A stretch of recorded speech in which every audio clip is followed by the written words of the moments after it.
अस्सलामुअलैकुम everyone and welcome to eat. आज मैं आपके लिए एक बहुत ही मज़ेदार चिकन करी की रेसिपी लेकर आई हूँ। चिकन करी एक ऐसी डिश है जो आमतौर पर घरों में अक्सर बनाई जाती है, लेकिन ये रेसिपी बनाने के बाद आप सबको अपना दीवाना कर लेंगे।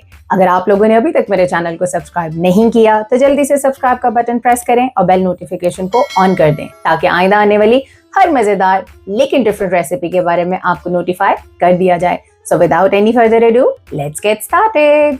तो चलें जी, एक देगची में हमने 3 से 4 टेबलस्पून देसी घी ले लिया है। इसमें हमने 1 टीस्पून क्यूमिन सीड्स डाल के तड़का लिए हैं और साथ हमने इसमें जिंजर गार्लिक पेस्ट शामिल करके इसको थोड़ा सा फ्राई करने के बाद हमने इसमें 2 ड्राइड रेड चिली शामिल करके इसको अच्छी तरह से फ्राई करना है कि जिंजर गार्लिक ब्राउन हो जाए।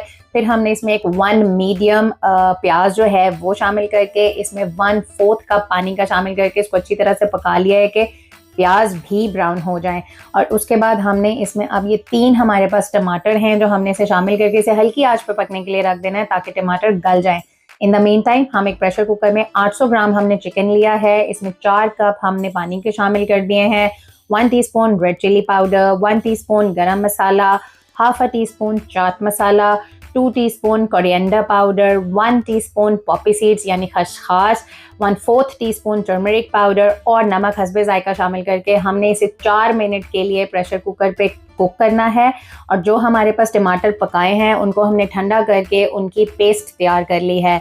अब हमारा चिकन जो है प्रेशर कुकर में वो गल चुका है। जो पेस्ट हमने तैयार की थी वो हमने इसमें शामिल करके इसको फर्दर पकाना है। जैसे ही थोड़ा पकना शुरू हो हमने इसमें ये तकरीबन 100 ग्राम हमारे पास बटर है जो हमने शामिल कर दिया है। बटर गल जाए तो इसमें हमने 4 हरी मिर्चें शामिल करके इसको फर्दर पकाना है जो हमारी रिक्वायर्ड कंसिस्टेंसी तक पकेगा। और इसमें हमने तकरीबन 1 टीस्पून कसूरी मेथी शामिल करके 5 मिनट और पकाया है। इसको आप डिश आउट करें। रोटियों के साथ खाएं, नानों के साथ खाएं या आप इसे कुलचों के साथ खाएं। आप इस चिकन करी को ज़रूर इंजॉय करेंगे। मेरी वीडियो अच्छी लगी तो लाइक का बटन प्रेस करें और मेरे चैनल को सब्सक्राइब कर दें।